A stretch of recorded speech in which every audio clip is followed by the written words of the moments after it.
penyebaran Islam di tanah Jawa tidak lepas dari peran para wali songo yang telah berhasil mengislamkan Jawa dalam tempo waktu yang relatif singkat.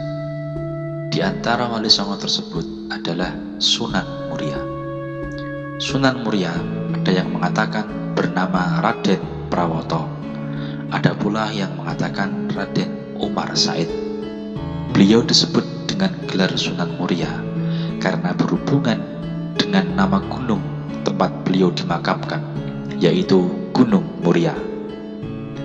Oleh karena Sunan Muria tergolong anggota wali songo dari generasi yang lebih muda dibanding Sunan Kalijaga dan Sunan Kudus, kisah hidupnya kurang cukup ditulis lengkap oleh para penulis historiografi Jawa. Kisah hidup Sunan Muria termasuk silsilah dan nasab beliau tidak cukup dicatat dalam historiografi kecuali dalam cerita tutur dengan sejumlah perbedaannya, termasuk menyangkut silsilah dari mana sejatinya Sunan Muria berasal. Berbeda dengan para wali penyebar Islam dari generasi yang lebih tua yang kisah hidupnya cukup banyak ditulis dalam historiografi Jawa Tengah, Jawa Timur, Cirebon, dan Banten. Kisah hidup dan asal-usul serta nasab Sunan Muria lebih banyak didasarkan pada cerita-cerita legenda yang berkembang secara lisan di tengah masyarakat sekitar Gunung Muria. Sebagaimana silsilah wali songo lainnya yang berbeda satu sama lain, silsilah Sunan Muria juga memiliki perbedaan mendasar. Menurut versi pertama, sebagaimana ditulis Solihin Salam dalam sekitar wali songo tahun 1974 dan A.M. Nur Cahyo dalam cerita sekitar wali songo, Sunan Muria disebutkan sebagai putra sulung dari Sunan Kalijaga dari pernikahannya dengan Dewi Sarah, putri Maulana Ishak. Jika versi ini benar, maka Dewi Sarah tentu bukanlah saudara kandung Raden Paku atau Sunan Giri, apalagi kakaknya. Sebab ada perbedaan usia yang cukup jauh antara Raden Paku dengan Sunan Kalijaga. Mengingat tokoh-tokoh penyebar Islam dewasa itu lazim memiliki istri lebih dari satu, sangat mungkin Dewi Sarah adalah putri Maulana Ishak dengan istri yang lain sewaktu ia tinggal di Malaka. Sunan Kalijaga dikisahkan pernah pergi ke Pasai dan Malaka dan sempat berguru kepada Syekh Darah Putih, adik Syekh Jumadil Kubro. Menurut versi pertama ini, Sunan Muria lahir dengan nama Raden Umar Said. Ia memiliki dua orang adik perempuan, yaitu Dewi Rukayah dan Dewi Sofiah. Sewaktu dewasa, Raden Umar Said menikah dengan Dewi Sujinah, adik kandung Ja'far Shodiq atau Sunan Kudus, putra Raden Usman Haji atau Sunan Ngudung. Sementara itu, menurut versi kedua yang berdasar naskah Pustaka Dara Agung yang disusun Raden Darmawasito dan diringkas oleh Raden Muhammad Yahya Murtawinoto, disebutkan bahwa Sunan Muria adalah putra Sunan Ngudung. Disebutkan bahwa dalam pernikahannya dengan Dewi Sarifah, Sunan Ngudung memiliki 4 orang putra, yaitu yang pertama Raden Umar Said atau Sunan Muria, yang kedua Sunan Giri III, yang ketiga Raden Amir Haji Sunan Kudus, dan yang keempat adalah Sunan Giri II. Jika versi ini benar, maka Dewi Sarifah, istri Sunan Ngudung, adalah adik dari Sunan Kalijaga. Sejalan dengan sumber Pustaka Dara Agung, meski terdapat perbedaan, Van den Broek dalam Le Hadramon Atlas Colonies Arabic and Civil Indian menyatakan bahwa semua wali di Jawa adalah keturunan Arab. Mengaitkan Sunan Muria dengan Sunan Kalijaga sebagai ayah beranak dalam konteks kebenaran silsilah Sunan Muria tampaknya lebih didukung oleh data historis dibanding menempatkan Sunan Muria sebagai putra Sunan Ngudung.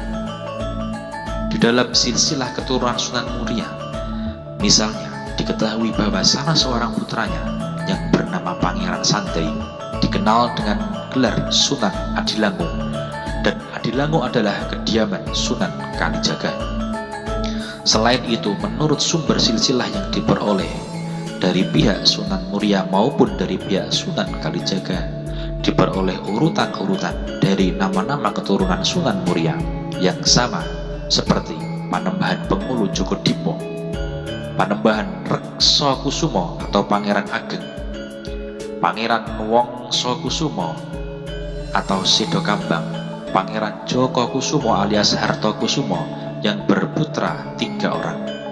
Sementara dalam silsilah Sunan Ngudung tidak ditemukan urutan-urutan nama keturunan Sunan Muria yang sama sebagaimana silsilah dari Sunan Kalijaga. Dibanding dengan Sunan Kudus dalam kisah menuntut dan mengembangkan keilmuan, Raden Umar Said atau Sunan Muria, kisah-kisahnya lebih tidak didukung sumber tertulis. Jejak Raden Umar Said menurut ilmu pengetahuan, namun dari cerita-cerita legenda itu terdapat kemiripan antara kisah Sunan Muria dengan kisah Sunan Kalijaga dalam mendalami keilmuan.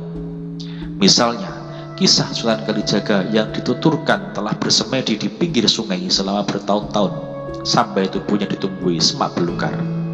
Demikianlah Sunan Muria juga dikisahkan telah melakukan topo ngeli atau bersemedi dengan menghanyutkan diri di sungai.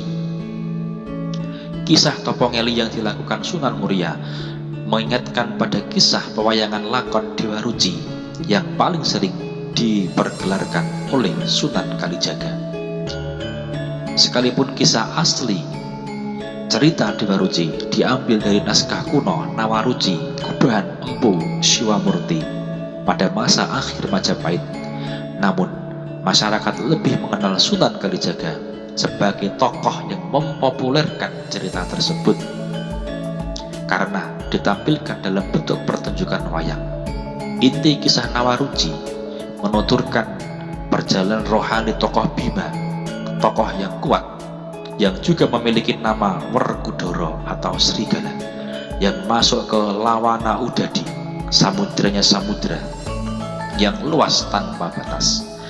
Dan dalam kedalaman Lawana Udadi, Bima bertemu dengan Sang Hyang Murti Nawaruci yang memberikan wejangan tentang kebenaran hakiki. Kelebihan Sunan Kalijaga dalam mengupas falsafah kisah Nawaruci yang menggunakan term-term Hinduistik ke dalam term-term Islami seperti Werkudara atau serigala yang dimaknai sama dengan nafsu hayawaniyah. Lawana Udadi atau samudranya samudra dimaknai dengan Bahrul Wujud, sehingga membuat kisah Nawaruci atau Dewa Ruci sangat digemari umat Islam. Dalam konteks keilmuan dapat ditafsirkan bahwa Sunan Muria mempelajari ilmu pengetahuan agama maupun cara-cara dakwah dari ayahandanya sendiri, yaitu Sunan Kalijaga. Namun ada juga sumber cerita lisan tentang maling kapal yang salah satu bagiannya menuturkan bahwa Sunan Muria pernah berguru kepada Sunan Ngerang atau Ki Ageng Ngerang bersama-sama dengan Sunan Kudus dan Adipati Pathakwaran serta 2 bersaudara Kapa dan Gentiri.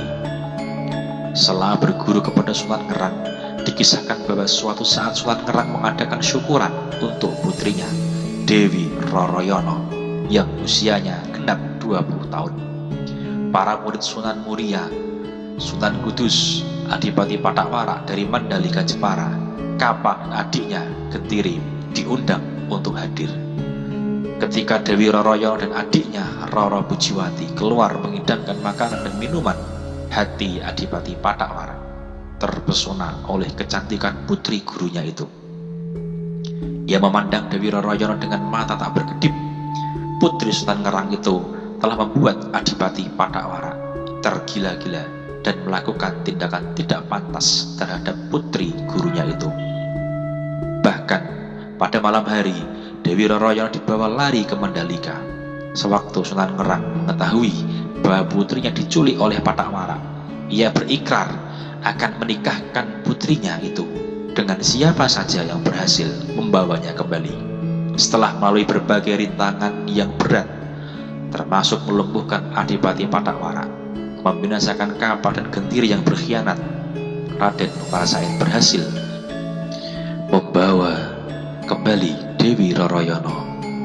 Lalu Sunan Ngerang menjodohkan putrinya Dewi Roroyono dengan Raden Umar Said atau Sunan Muria. Bertolak dari kisah perkawinan Sunan Muria dengan Dewi Roroyono, putri Sunan Ngerang, diketahui bahwa selain menjadi menantu Sunan Ngudung karena menikah dengan Dewi Sujina, yaitu putri dari Sunan Ngudung, Sunan Muria juga merupakan menantu dari Sunan Ngerang.